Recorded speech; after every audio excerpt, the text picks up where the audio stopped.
Good morning Luzon, Visayas, Mindanao at sa buong mundo. Sa pinagpalang Sabado po ng umaga, May 16, 2026. Purihin po ang Panginoon sa umagang ito. Good morning na po sa ating pong umagang nagising. Sister Vina Encarnacion, Sister Janet, Sister Almira. Good morning, good morning. Padre Rosipino, good morning po sa bawat isa. Tunay na pinagpala na po ang araw na ito, araw po ng Sabado mga kapatid.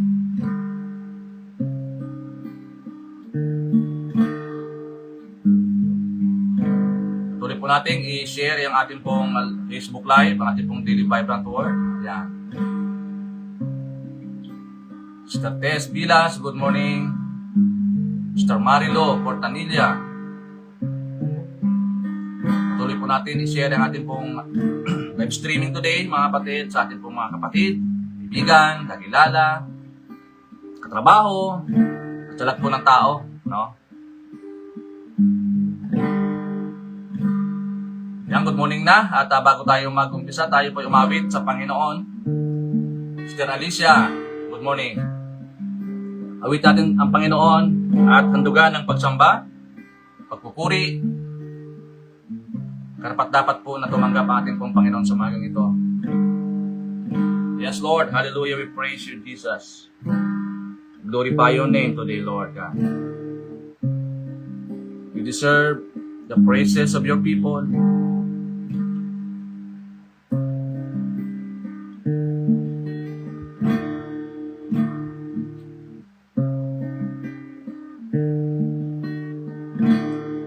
Because holy Lord, we pray.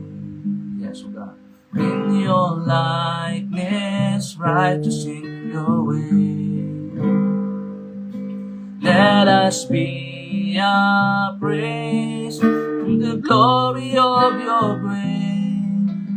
Purify your people, O God.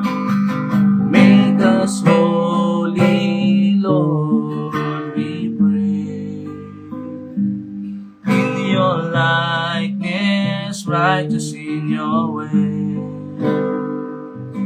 Let us be a praise to the glory of your grace. Purify your people, O God. You are the peace that guards my heart, my help in times of need. You are the hope that leads me on and bring me to my knees. Oh, there I found you waiting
all glory, for you alone deserve all praise.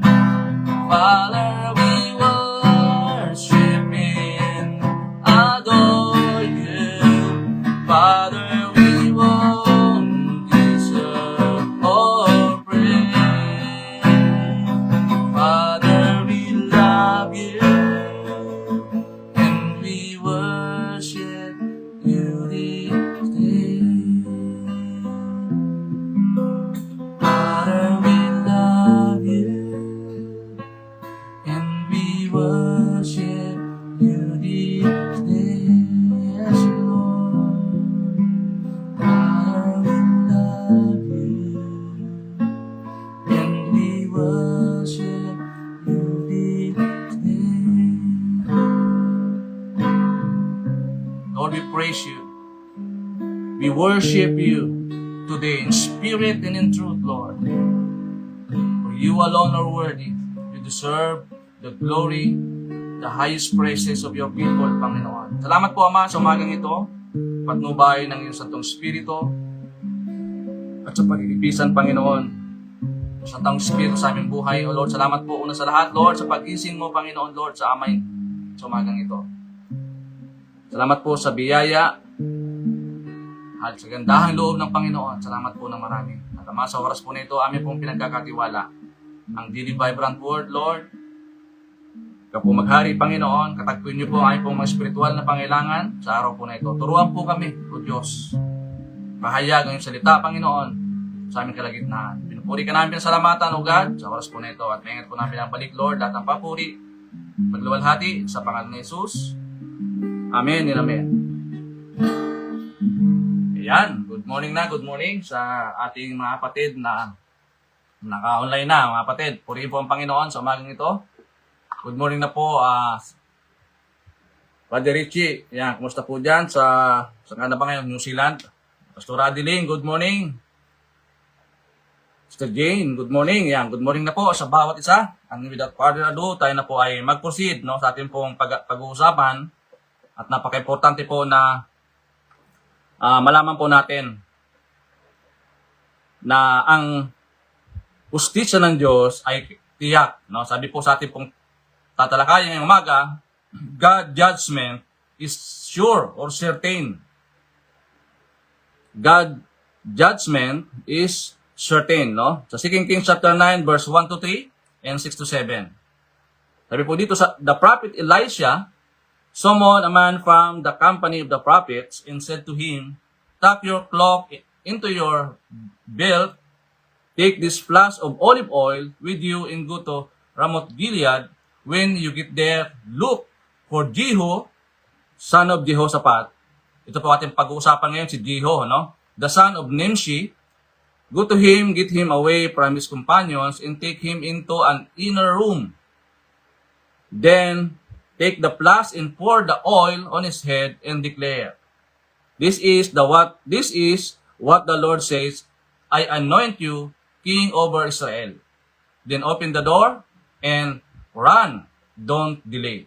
So verse 6, Jehu get up and went into the house. Then the prophet poured the oil on Jehu's heads and declared, This is what the Lord, the God of Israel, says, I anoint you king over the Lord's people, Israel. You are to destroy the house of Ahab, your master, and I will avenge the blood of my servants, the prophets, and the blood of all the Lord's servants shed by Jezebel. Yan, purihin na po ang pagkabasa ng dakilang salita ng ating pong Panginoon. So, ang ating pong topic, mga kapatid, sa mga tune in pa lang, mga kapatid, ay God's judgment is certain. Yan, good morning na po, Sir Angie Intela, Brother Antolin. Yan, good morning. So, pag-usapan po natin ang kasaysayan po ni Jehu. So, bakit napaka-importante malaman po natin? Kasi nga, mga kapatid, ang titingnan natin, ang unang hari sa Israel po ay si Haring Saul. Siya po yung unang hari, ano? At ito po ay After ni Haring Saul ay si Haring David. And after kay Haring David ay si Haring Solomon. And after King Solomon, nagkaroon po ng division. Na-divide po yung Israel sa dalawang kaharian. The Northern Kingdom and the Southern Kingdom. At alam naman natin yung dynasty ng mga haring ito, lalo na yung Northern Kingdom, ay talagang sukdulan ang mga kasamaan na gawain. Kumbaga, hindi magandang ginagawa ng mga haring ito. At ito po ay dynasty, mga kapatid. At pasama ng pasama, tatawag natin na the downward spiral of evil during the time. Kasi nga nahati, nung kaharian, mga kapatid. At titingnan natin na sa mga haring ito na namumuno doon sa Northern Kingdom ay talagang napaka-violente, napaka-sukdulan ang mga sa panahon natin kasi siguro corruption, kasamaan. Kaya nga ang ating pong pag-uusapan, God judgment is sure. Mayroon pong hustisya, mga patitiyak ang paghuhukom ng Diyos. Ang hustisya ng Diyos ay sigurado, mga kapatid. Minsan nakakalungkot na inahalin tulad natin sa panahon ngayon. So ito sa ating pong bansa. Titingnan natin during the time ng dynasty. Oo. Nalala ko tuloy, meron tayong nakabinbin na batas about yung sa anti-dynasty law. 'Di ba? Hindi pa po napapasa-pasa ang batas na 'yan. Mga kapatid. So, bakit tinawag ng Panginoon si Jehu? Ano ba ang purpose niya? Bakit siya ay tinawag ng Panginoon? Sabi ko nga kanina ay yung mga previous na mga hari na mumuno doon sa bayang Israel ay talagang sukdulan ang kasamaan, lalo na sa kanilang mga pamumuno. Titingnan natin si Jehu po ay isang hari sa lumang tipan na ginamit ng Diyos upang hatulan ang mga masamang sambahayan ni Ahab at wakasan ang pagsamba kay Baal sa bayang Israel. Dahil nga, galit na galit po ang Panginoon, lalo na sa mga pagsamba sa mga Diyos-Diyosan. At alam naman natin yung pinanggalingan ni Jehu, siya po ay anak ni Jehoshaphat. Siya isang commander o pinuno ng hukbo ng Israel bago naging hari. At sinasala talaga ito. At nakitaan siya ng isang katangian na may magandang pamumuno. So pinahiran siya ng langis bilang hari ng propeta na sinugo ni Elisha. Si Elisha po ang propeta na nag-anoint sa kanya. Siya po ay naghari sa Israel ng humigit kumulang 28 years. Bakit po mahalaga na pag-aralan po natin ito, ang buhay po ni Jehu? Dahil siya po ay ginamit ng Diyos upang hatulan ang kasalanan ni Ahab at ni Jezebel. Ito po kasi yung mga haring ito na nagpahirap. Talagang lantaran, sukdulan, yung kasamaan. Wala nang, sabi nga nila, wala nang pakundangan yung paggawa ng kasamaan ang mga taong ito. At isa pa sa layunin ay para wasakin ang pagsamba sa mga Diyos-Diyosan, yung kay Baal, at linisin ng Israel mula sa matinding idolatry. Nalala ko tuloy, itong ating pong bansang Pilipinas, tinagurian tayo na the only Christian nation in the Far East Asia, pero number 1 naman sa idolatry. At number 2 yata sa corruption. Nakakalungkot po mga kapatid. At kung titingnan natin, fast forward natin, na bakit po nararanasan ng mga tao, lalo ng ating pong bansa, nakakaranas ng, ang tawag nito, hikahos, May mga kaganapan na hindi natin maunawaan bakit nangyayari ang mga bagay nito. At marami pa mga tao ay ang Diyos ang sinisisi sa mga kaganapan. Tanda natin mga kapatid, mayroon pong hustisya ang ating Panginoon. Hindi ho siya natutulog, mga kapatid, sa lahat ng ginagawa ng tao. At dating ang panahon, hahatulan ng Diyos ang patuloy na gumagawa ng kasamaan. Ano ba ang mga mahalagang ginawa ni Jehu, mga kapatid? Kung titingnan natin yung kanyang buhay, talang buhay niya, pinatay niya si Haring Joram, tinupad ni Jehu ang hatol ng Diyos laban sa pamilya ni Ahab. Pinabagsak si Jezebel, diba? Winasak ang pagsamba sa mga Diyos-Diyosan, winasak niya yung mga ribulto. Mga kapatid, at winasak niya ang templo ni Baal at pinatay ang mga pari nito. Ngunit, sa kabila ng dako, mga kapatid, meron din po siyang pagkukulang. Oo. Na minsan makita natin, akala natin, wala na siyang kapintasan. Meron po, kasi tao po siya. Tanging ating Panginoon lamang ang walang kapintasan, mga kapatid. Tanging si Jesus ang walang kapintasan. Si Jehu, kahit marami siyang nagawa para sa Diyos, hindi siya lubusang sumunod. Tulad din po yan ni Haring Saul. Oo. Diba? Kaya minsan mahirap talaga yung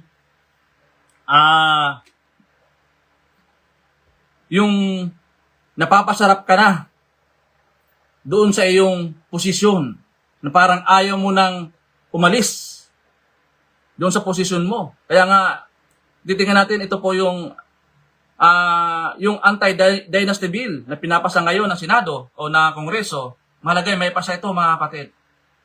Para naman mabago. Oo. May mga bata, na mga tao, at higit sa lahat, mayroon pong takot sa Panginoon. Ito po ang pinaka-importante na maghari o mamuno dito po sa ating bansa, mga kapatid. At dito po nahulog si Jehu, mga kapatid. Maaring gamitin ng Diyos ang tao para sa kanyang layunin. Ang pagsunod ay hindi dapat kalahati lamang. Ang panlabas na sigasig para sa Diyos, minsan titingnan natin yung panlabas. Ito, qualified to. Ito, sigurado ako, hindi gagawa ito ng kasamaan. Pero sabi po ng 2 Kings, chapter 10, verse 31, si Jehu ay hindi nag-ingat na lumakad sa kautusan ng Panginoon ng kanyang buong puso. Na kapatid, meron talaga. Kaya nga, minsan, yung pagiging idle, the idle mind is the devil's worship. Nalala ko, di ba? Na kapag wala tayo masyadong ginagawa, idle yung mind natin, pugad po yan. Prone. Yan po. Vulnerable tayo sa tukso. O kaya doon sa deception, mga kapatid.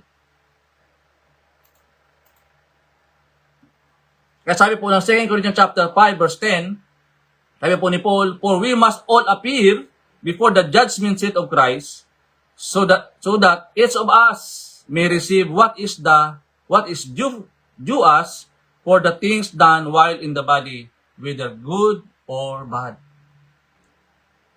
Kailangan mo unawaan ito ng mga tao, mga kapatid, na tayo po ay haharap sa hukuman ng Diyos, whether ginawa natin ay mabuti o masama, mga kapatid.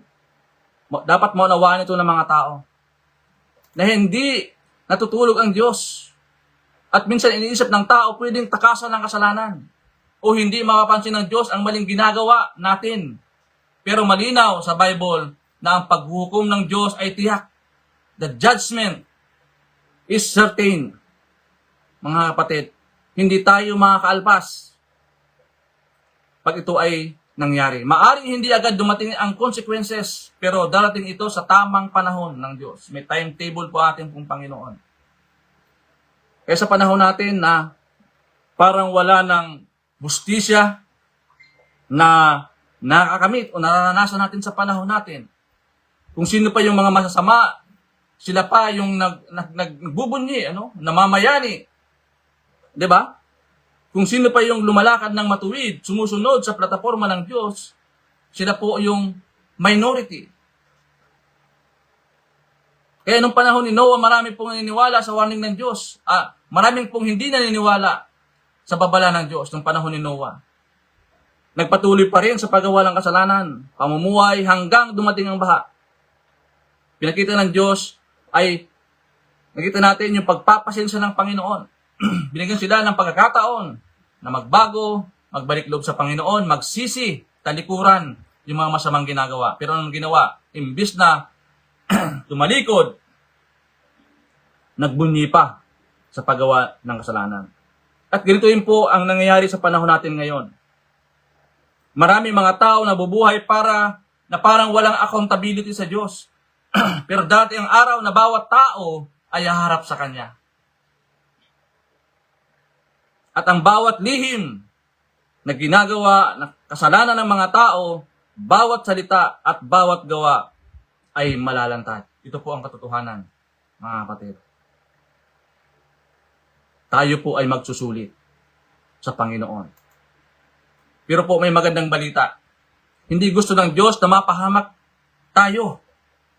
Kaya sinugo niya ang kaisa-isa niyang bugtong na anak na si Jesus para ako'y ng parusa ng ating kasalanan sa krus sa pamamagitan ni Kristo. Meron pong kapatawaran at kaligtasan. Kaya malaga magsisi na, sumampalataya sa Kanya. At hindi na tayo ngayon nabubuhay sa takot, ngunit sa biyaya at kabanalan ng Diyos. Habang may panahon pa mga kapatid, lumapit tayo sa Panginoon, huwag nating sayangin ang Kanyang awa at pagkakataong magsisi. Hanggat may pagkakataon pa. Oo, panawagan po natin, lalo na sa mga taong walang humpay sa paggawa ng kasamaan. So ano po ba ang puntos natin ngayong umaga? Okay, number 1, ang Diyos ay banal at makatarungan. Tama po yung narinig po natin, no? Ang Diyos ay banal at makatarungan. Hindi kayang baliwalain ng Diyos ang kasalanan dahil siya ay banal. Ano po sabi po ng awit 145 verse 17? The Lord is righteous in all His ways. Kaya nga si Jeho, mga kapatid, it reminds us that God's judgment is certain, is sure. Oo, pinapakita lamang dito na meron pong paghuhukom, mga kapatid. Totoo po na meron pong judgment. Hindi haka-haka ito. Totoo po na may judgment, mga kapatid. At lahat po tayo ay hatulan ng Diyos. Oo, sa ating mga ginawa. Whether good or bad. Number 1, ang Diyos ay banal at makatarungan. Number 2, ang pagpapasensya ng Diyos ay pagkakataon para magsisi. Kaya nga si Lord, titingnan natin, ang haba po ng kanyang pasensya. Ano sabi po ng 2 Peter chapter 3 verse 9? The Lord is long-suffering toward us, not willing that any should perish. Diba, mga kapatid? Binibigyan pa tayo ng pagkakataon. Oo. Na bumalik doon sa tamang ulirat. Oo. Mamulat sa hustisya, mamulat sa katotohanan. Hindi sa kasinungalingan.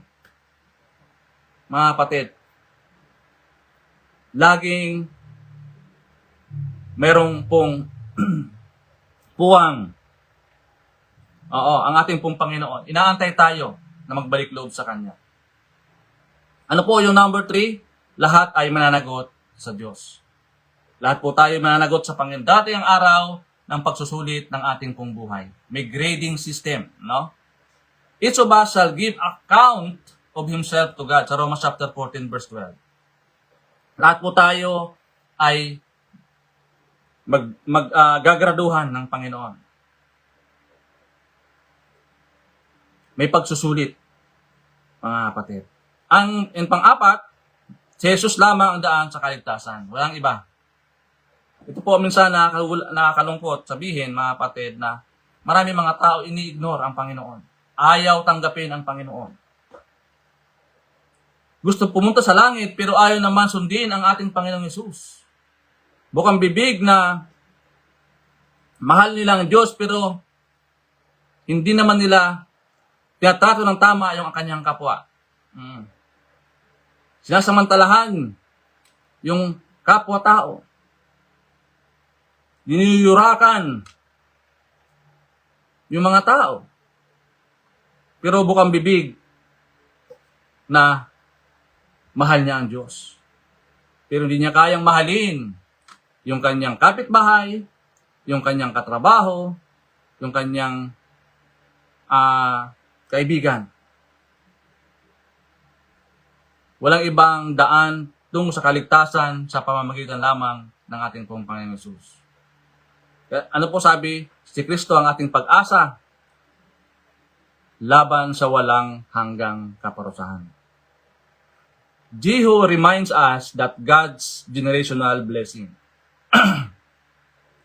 Sabi po ng 2 Kings chapter 10 verse 30, the Lord said to Jehu, because you have done well in accomplishing what is right in my eyes, and have done to the house of Ahab all I had in mind to do, your descendant will sit on the throne of Israel to the 4th generation.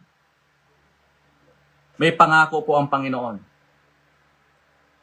mga kapatid, lalo na kapag tayo po ay sumusunod sa Kanya.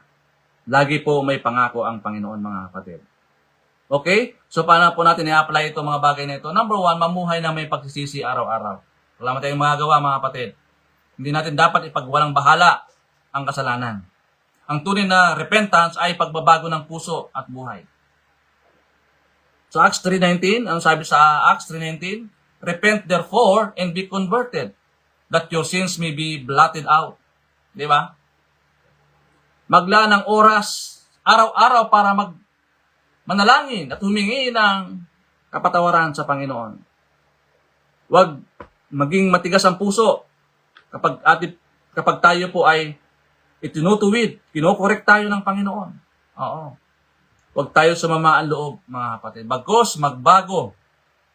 Oo, magbago. Okay, number 2, mamuhay ng may takot at paggalang sa Diyos. Ito po minsan ang nawawala sa mga tao.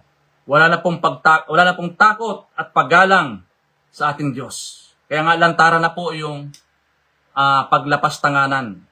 Lantaran na po yung paggawa ng kasamaan. Lantaran na po yung paggawa ng korupsyon. Ang awareness ay may judgment. Ang Diyos ay nagtuturo sa atin na mamuhay ng banal. At meron pong pagkatakot sa Diyos. Kaya sabi po ng 1 Peter chapter 1 verse 6, be holy, for I am holy. Sabi po ng Proverbs 16 verse 6, by the fear of the Lord, one departs from evil. Dapat mamuhay tayo na mayroon pong takot at paggalang sa ating Diyos. Okay po, mga kapatid. Number 3, huwag abusuhin ang biyaya ng Diyos. Ito po, madalas ang ginagawa ng mga tao. Romans chapter 2 verse 4, the goodness of God leads you to repentance. Oo. Kapag binibigyan tayo ng Diyos ng pagkakataong magbago, huwag mo itong sayangin. Habang may panahon pa, bumalik ka sa Kanya. Huwag nang umabot doon sa sukdulan. Kung kailan naghihingalo tayo, doon lang tayo magsisisi at bumalik sa Panginoon. Habang may pagkakataon, may oras pa, may chance pa, huwag nang sayangin ang oras. Bumalik at magbago ng buhay. Okay, at ang huli, share the gospel with others while there is still time. Napaka-importante ito. Kaya nga ito ang ginagawa po natin, mga kapatid, tuwing umaga. Meron po tayong daily vibrant word para po ma-aware, no? Ma-educate. Ma-share natin ang gospel sa mga tao, saan man sa dako, saan man sa apat ng sulok ng mundo. Dahil nga po ang judgment ay totoo, mahalagang malaman ng iba ang kaligtasan kay Jesus. Ano sabi po ng Mark 16:15? Go into all the world and preach the gospel to every creature. Diba, mga kapatid? Lahat ng tao dapat makaalam ng katotohanan ng magandang balita. I-share mo ang kabutihan ng Diyos, mga kapatid, sa iyong kaibigan, sa pamilya mo, at mga taong nangailangan ng pag-asa. Maaring itong mga taong itong gumagawa ng paglapastangan o wala ng puso. Oh. Puro kasamaan ang ginagawa. Maaring walang taong nagsisira sa kanila. Walang taong nagsasabi sa kanila o nag-i-encourage sa kanila ng inyong ginagawa, ang kanyang ginagawa ay masama. At matakot dahil meron pong judgment. Oo. Meron pong judgment ang ating pong Panginoon. Ayan. So, as a conclusion, sabi dito, the judgment ng Diyos ay hindi para takutin lang tayo, kundi para tawagin tayo at magbalik loob sa Kanya. Oo. Habang may oras pa, lumapit tayo kay Jesus. Ang biyaya ng Diyos ay available ngayon, bukas, at magpakailan pa man. Pero hindi natin alam kung kailan. Hanggang kailan ang pagkakataon, kaya mamuhay tayo ng may pananampalataya. Merong kabanalan at pagiging handa sa pagbabalik ng ating pong Panginoon. Mga kapatid, napaka-importante. At salamat po sa ating pong 25 viewers ngayong umaga. Oo. Dahil nagsakripisyo, nagising ng maaga para po makibahagi, no, sa ating pong daily vibrant word sa araw po na ito. Importante mga kapatid na tayo po ay ma-awaken, no? Ma-inform tayo. Ito lahat maging daluyan tayo ng mga spiritual na pagpapala sa mga tao. As a question to consider, sabi po dito, how does God's judgment motivate me to live holy life? Paano ako hinihimok ng paghatol ng Diyos na mamuhay ng banal sa araw-araw? Challenge po ito, mga kapatid, para sa atin. Ayan, purihin po ang Panginoon. Maraming pong salamat sa bawat isa. Dalayan ko na meron po tayong napulutan ng aral sa araw po na ito. Meron po tayong pumasok sa puso natin na huwag natin baliwalain ang bawat pagkakataon dahil ang Diyos ay meron pong hustisya. Tiyak po ang paghuhukom ng Diyos, mga kapatid. Ang hustisya ng Diyos ay sigurado. Mga kapatid, darating ang oras, panahon, na tayo po ay magbabalik sulit sa ating pong Panginoon. Sa lahat ng ating mga ginagawa, whether you're good or bad, tayo po ay magsusulit sa ating Panginoon. Ayan, good morning na po, Brother Marlo, Sir Adura, good morning. Brother Milito, good morning po. Brother Nestor, good morning. So Lord, salamat po sa umagang ito, Panginoon. Thank you, Lord God, na minsan pa muli ay pinalalahanan niyo po kami, tinuruan kami, Panginoon. Thank you, Lord, for your mercy and patience, O Lord. Forgive me for many times, Lord, I have taken sins lightly. Help me to live a life that honors you and reflects true repentance, O Lord. Thank you for sending Jesus to bear the punishment for my sins. Teach me to walk in holiness and to be ready for your coming. In Jesus' name.